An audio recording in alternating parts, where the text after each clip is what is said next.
Assalamualaikum warahmatullahi wabarakatuh. Bismillah, alhamdulillah, wassalatu wassalamu ala rasulillah, wala hawla wala quwata illa billah, amma ba'du. Pendengar Buletin Dakwah Kafah rahimakumullah, kembali hadir di tengah-tengah Anda semua. Buletin Dakwah Kafah kali ini edisi 248, 24 Dzulqa'dah 1443 Hijriah, 24 Juni 2022 Masehi. Kali ini akan mengangkat tema mengoreksi penguasa adalah kewajiban. Mengapa dibungkam? Bismillahirrahmanirrahim. Pemerintah dan DPR akan mengesahkan revisi Kitab Undang-Undang Hukum Pidana (RKUHP) dalam waktu dekat. Namun, keduanya dinilai otoriter karena tertutup dalam proses pembahasannya. Baik pemerintah maupun DPR seperti menutup hak rakyat untuk memberikan saran atau mengkritik materi RKUHP tersebut.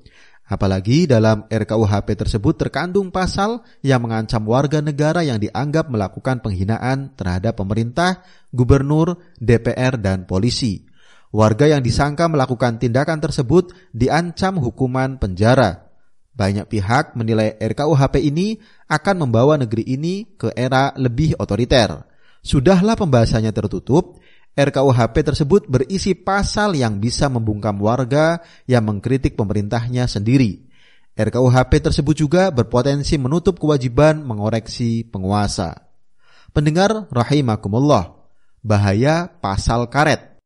Pasal-pasal yang berisi ancaman terhadap warga yang dituduh melakukan penghinaan dikhawatirkan akan menjadi pasal karet. Artinya, penafsirannya mudah ditarik ke sana kemari secara sepihak oleh penguasa. Bisa saja orang yang mengkritik pemerintah ditafsirkan sebagai menghina sehingga pelakunya dapat dijebloskan ke dalam penjara. Padahal selama ini rakyat Indonesia sudah merasakan kejamnya pasal-pasal karet dalam Undang-Undang ITE yang banyak menelan korban. Southeast Asia Freedom of Expression Network melaporkan bahwa sepanjang tahun 2008 sampai 2018 ada sekitar 35,92% pejabat negara seperti menteri, kepala daerah, kepala instansi, dan aparat keamanan melaporkan warga dengan memanfaatkan Undang-Undang ITE. Banyak ulama, tokoh Islam, ataupun oposisi yang masuk tahanan dengan tuduhan menghina pejabat atau berencana melakukan makar. Anehnya, hukum justru berlaku tajam ke bawah tetapi tumpul ke atas. Sejumlah orang ditangkap karena sikap kritis terhadap kekuasaan dan para pendukungnya. Namun, tidak banyak penangkapan terhadap para buzzer yang menghina ulama, tokoh Islam, dan ajaran Islam. Hasilnya, menurut laporan Komisi Nasional Hak Asasi Manusia atau Komnas HAM pada tahun 2020, tingkat ketakutan warga negara dalam penyampaian kritik dan pendapat terhadap pemerintah cukup tinggi. Dalam laporan akhir tahun tersebut disebutkan sebanyak 29% responden takut memberikan pendapat dan mengkritik pemerintah. Sebanyak 36,2% responden atau warga negara merasa takut menyampaikan pendapat dan kritik di dunia maya. Yayasan Lembaga Bantuan Hukum Indonesia mencatat sedikitnya ada 29 kebijakan pemerintah sejak 2015 yang dipimpin Presiden Joko Widodo yang dinilai mencerminkan tanda-tanda otoritarianisme. Kebijakannya pun bermacam-macam, mulai dari kebijakan ekonomi negara, kebebasan berpikir dan mengeluarkan pendapat, kebijakan duifungsi pertahanan keamanan, hingga kebijakan politik yang memperlemah partai oposisi. Jika RKUHP ini jadi disahkan, kekuasaan pemerintah dan DPR makin otoriter.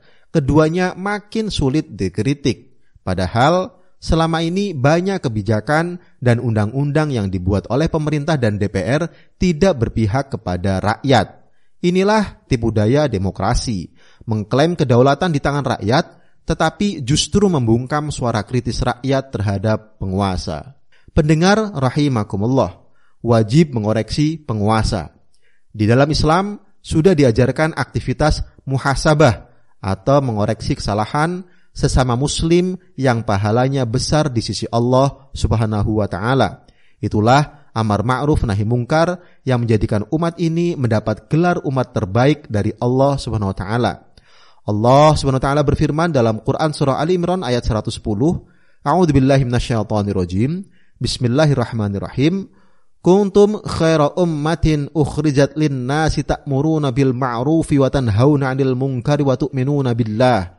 Kalian adalah umat terbaik yang dilahirkan untuk manusia, melakukan amar ma'ruf nahi mungkar dan mengimani Allah. Umat Islam berbeda dengan kaum Bani Israel yang dilaknat oleh Nabi Daud alaihissalam dan Nabi Isa alaihissalam karena senantiasa mendiamkan kemungkaran. Bisa dilihat di Quran Surah Al-Maidah ayat 78 sampai 79. Amar ma'ruf nahi mungkar yang terbesar adalah yang ditujukan kepada penguasa, yakni mengoreksi kezaliman yang mereka lakukan terhadap rakyat.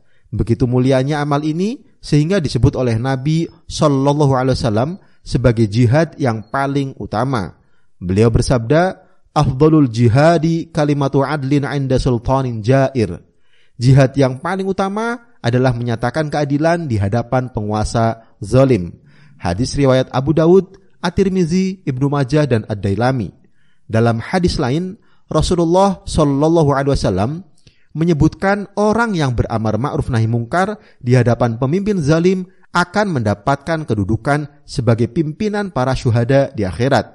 Beliau bersabda, "Sayyidu syuhada'i Hamzah bin Abdul Muttalib wa rajulun qama ila imamin jairin fa amarahu wa nahahu faqatalah." Pemimpin para syuhada adalah Hamzah bin Abdul Muttalib dan seorang laki-laki yang berdiri di hadapan penguasa zalim. Lalu ia memerintah dengan kema'rufan dan melarang dari kemungkaran penguasa tersebut. Kemudian penguasa itu membunuh dirinya. Hadis riwayat Al-Hakim dan At-Tabrani. Sering orang mendiamkan kemungkaran penguasa dengan dalih menaati ulil amri atau menyebut hal itu sebagai amal menutupi aib sesama muslim. Padahal mendiamkan kemungkaran penguasa adalah kemungkaran yang besar. Nabi SAW menjelaskan bahwa meninggalkan amar ma'ruf nahi mungkar, terutama terhadap para penguasa, akan berdampak pada terhalangnya doa dan munculnya para pemimpin jahat. Beliau bersabda, "La ta'murunna bil ma'rufi wa la tanhawunna 'anil munkar aw la yusallitannallahu 'alaikum syirarakum thumma la yad'awanna khiyarukum fala yustajabu lahum." Hendaklah kalian melakukan amar ma'ruf nahi mungkar, atau jika tidak, Allah akan menguasakan atas kalian orang-orang yang paling jahat di antara kalian. Lalu orang-orang baik di antara kalian berdoa dan doa mereka tidak dikabulkan. Hadis riwayat Al-Bazzar. Mengoreksi penguasa bukanlah penghinaan atau pelecehan, juga bukan membuka aib sesama muslim. Pasalnya, objeknya adalah kebijakan mereka yang zalim pada rakyat, bukan pribadi mereka. Kebijakan zalim tersebut seperti memperjualbelikan kepemilikan umum, BBM, gas, air, listrik, dan lain-lain kepada rakyat. Padahal itu adalah hak mereka. Menyerahkan kepemilikan SDA kepada pihak asing-asing. Mengkriminalisasi ajaran Islam seperti jihad dan khilafah. Mencurigai dakwah sebagai aktivitas terorisme dan sebagainya. Semua ini tentu wajib dikritik dan dikoreksi. Begitu pula kelicikan penguasa seperti mencari keuntungan pribadi atau oligarki dari jasa layanan publik, semisal pendidikan, kesehatan dan sebagainya, juga wajib diluruskan. Menghalang-halangi amar ma'ruf nahi mungkar adalah kemungkaran. Ini berarti akan melanggengkan kezaliman penguasa sekaligus bisa menyebabkan kerusakan yang sangat besar sebagaimana diingatkan oleh Rasulullah sallallahu alaihi wasallam. Ma min qaumin yu'malu fihim bil ma'asi thumma yaqdiruna ala ay yughayyiru thumma la yughayyiru illa yushiku an ya'ummahumullahu minhu bi'iqab. Tidaklah ada suatu kaum yang di tengah-tengah mereka berbagai kemaksiatan dilakukan yang mampu mereka ubah tetapi tidak mereka ubah, melainkan sangat mungkin Allah meratakan atas mereka azabnya. Hadis riwayat Abu Dawud. Jika mendiamkan kemungkaran di depan mata bisa mendatangkan siksa Allah SWT, apalagi jika dibuat undang-undang yang menghalang-halangi aktivitas amar ma'ruf nahi mungkar, jelas lebih besar lagi kemungkarannya. Adapun menghina pribadi seseorang termasuk penguasa, maka ada dua kategori. Yang pertama, mencela seorang muslim dengan mengungkap aib yang ada pada dirinya. Yang kedua, mencela muslim tanpa mempedulikan apakah aib itu ada pada saudaranya ataukah tidak. Kedua hal ini haram. Nabi SAW bersabda, "Sibabul muslimi fusuqun." Mencela seorang muslim merupakan kefasikan. Hadis riwayat muttafaq alaih. Terhadap aib-aib pribadi siapapun, termasuk aib penguasa, ada perintah untuk menutupinya dan larangan menyebarkannya. Rasulullah Shallallahu Alaihi Wasallam bersabda, "Man satara musliman satarahullahu fid dunya wal akhirah." Siapa saja yang menutupi aib seorang, Allah akan menutupi aibnya di dunia dan akhirat. Hadis riwayat Muslim. Pendengar rahimakumullah, warisan Romawi. Sesungguhnya kitab undang-undang hukum pidana atau KUHP yang berlaku di tengah-tengah umat hari ini adalah warisan dari kaum imperialis Belanda. Sementara Belanda menggunakan undang-undang pidana tersebut berdasarkan turunan dari kode penal Prancis. Dan Prancis adalah negara yang melakukan kodifikasi terhadap hukum Romawi.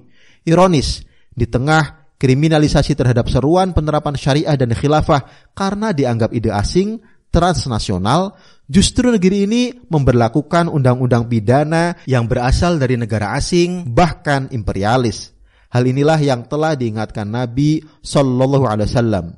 La taqumus sa'atu hatta ta'khudha ummati bi akhdhil quruni qablaha shibran bi shibrin wa dhira'an bi dhira'in. Faqila ya Rasulullah kafarisa war rum faqala wa manin nasu illa ulaik.